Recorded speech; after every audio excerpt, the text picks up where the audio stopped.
बिस्मिल्लाहिर्रहमानिर्रहीम। Dear students, 10th class की chemistry में चैप्टर नंबर 11 का आज का हमारा टॉपिक है diversity and magnitude of organic compounds. Diversity का मतलब है इनकी बहुत ज़्यादा अक़साम पाई जाती हैं, मैग्नीट्यूड बहुत लार्ज नंबर में पाए जाते हैं ऑर्गेनिक कंपाउंड जो हैं। टोटल 118 एलिमेंट्स होते हैं हमारे पास और उनमें से एक कार्बन है। तो कार्बन के जो कंपाउंड हैं, बाकी के जितने भी एलिमेंट्स हैं उन सब के कंपाउंड से ये ज़्यादा है, अब मिलियंस में है। तो इसका मतलब है कि ये बहुत कार्बन के कंपाउंड यानी ऑर्गेनिक कंपाउंड जो हैं ये बहुत ज़्यादा नंबर में पाए जाते हैं, तादाद में पाए जाते हैं और इनमें बहुत सी अक़साम हैं। अब वो अक़साम क्यों हैं और उसकी तादाद क्यों ज़्यादा है, इसके बारे में हम जानना चाहेंगे।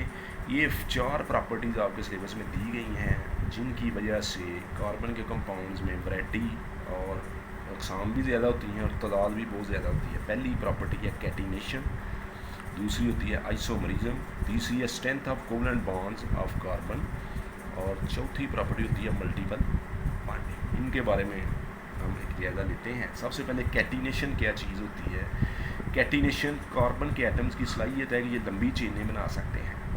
ये जितने मर्जी कार्बन जोड़ दें, 50 जोड़ दें, 60 जोड़ दें, क्योंकि कार्बन की वैलेंसी 4 होती है। 4 बॉन्ड बनाने की सलाहियत होती है। ये आपस में 4 यानी ये जो खाली जगह बची हैं, यहाँ अंडरस्टूड है कि हाइड्रोजन होगी, जिसका जिक्र नहीं किया हुआ वो हाइड्रोजन होती है। उसको छोड़ भी दें, सीधी चेन आप बना रहे हैं। फिर ये सीधे चेन, फिर ये रिंग, लंबी चेनें, जितनी मर्जी ब्रांच चेनें, बेंजीन के रिंग, आम रिंग, बहुत से कंपाउंड जो होते हैं ये कैटिनेशन यानी लंबी लंबी चेनें बनाते हैं। रिंग की शक्ल में भी हो सकती हैं, ओपन भी हो सकती है। दूसरे जो एटम होते हैं ना उनमें ये सलाहियत नहीं होती। अब किन एटम में ये सलाहियत हो सकती है, कौन सी कंडीशंस हैं जो कैटिनेशन बनाने के लिए ज़रूरी हैं। पहले नंबर पे तो ये है कि एलिमेंट शुड हैव वैलेंसी 2 और मोर।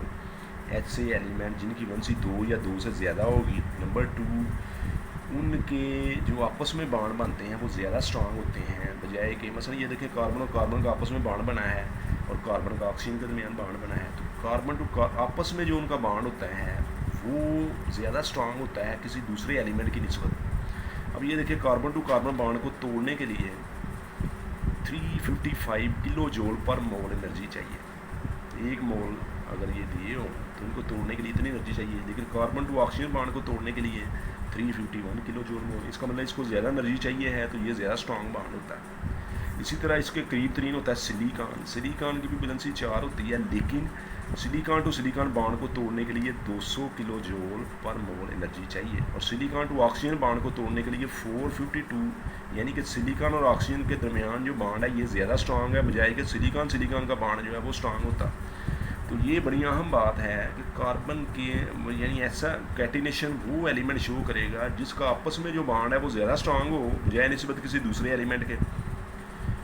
कार्बन में ये सलाहियत पाई जाती है कि इसकी वैलेंसी भी 4 है, 4 बॉन्ड है बनाने की सलाहियत रखता है। नंबर 2, इसका आपस में जो बॉन्ड है वो दूसरे एलिमेंट की निस्बत ज़्यादा स्ट्रांग होते हैं।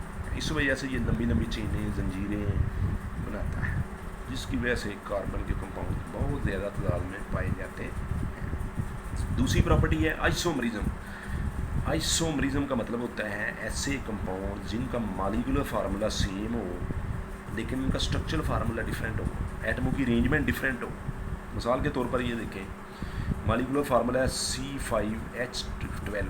C5 5 में ये शो कर रहा है कि ये पेंटा है, पेंटेन है, क्योंकि ये मैंने लास्ट टाइम आपको बताया था कार्बन की तादाद से इसका नाम रखा जाता है। तो पेंटेन जो है 5 कार्बन की चेन है, 1 2 3 4 5 कार्बन आपस में जुड़े हुए हैं, बाकी हाइड्रोजन अपने वैलेंसी के हिसाब से उसको पूरा कर देना।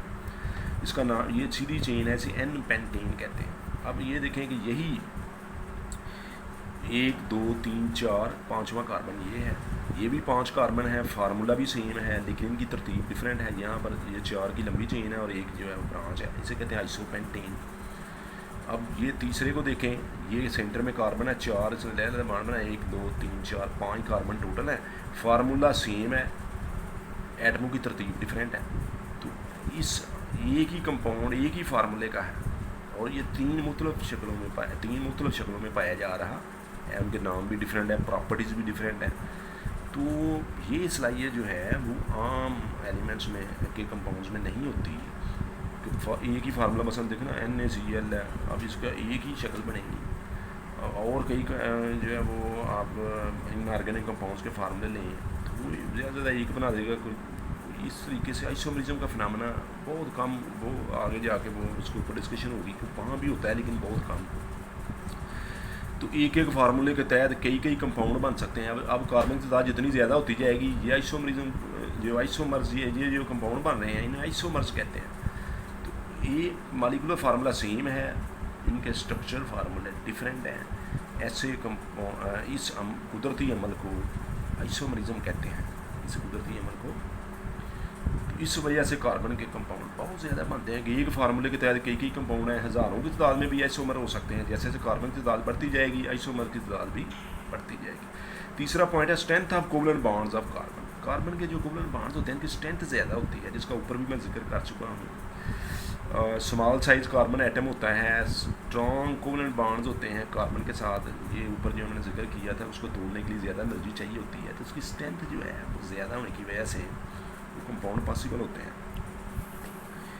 मल्टीपल बॉन्डिंग, ये एक से ज़्यादा बॉन्ड बनाता है। मिसाल के तौर पर देखें, कार्बन का मैंने एक मिसाल ली है कि ये 2 कार्बन सिंगल बॉन्ड से जुड़े हुए हैं ईथीन, 2 कार्बन डबल बॉन्ड से जुड़े हुए हैं ईथीन, 2 कार्बन ट्रिपल बॉन्ड से जुड़े हुए हैं ईथाइन। तो मल्टीपल बॉन्डिंग है, डबल बॉन्ड भी है इसमें, ट्रिपल भी है। अब ये देखें जो बाकी के कई कंपाउंड हैं HCl है जिनमें कार्बन नहीं है, उनमें ये ज़्यादा एक ही बॉन्ड बनाएगा ना, ये डबल ट्रिपल नहीं बना सकता। तो इस मल्टीपल बॉन्डिंग का जो फैक्टर है वो भी कार्बन में पाया जाता है, जिसकी वजह से इसके कंपाउंड्स बहुत ज़्यादा तादाद में है, फिर उनमें बड़ी वैरायटी है। तो ये 4 ऐसी खसूसियात हैं जिनकी वजह से diversity and magnitude of carbon compound जो है वो बहुत ज़्यादा होती है। यहाँ तक आज का हमारा टॉपिक।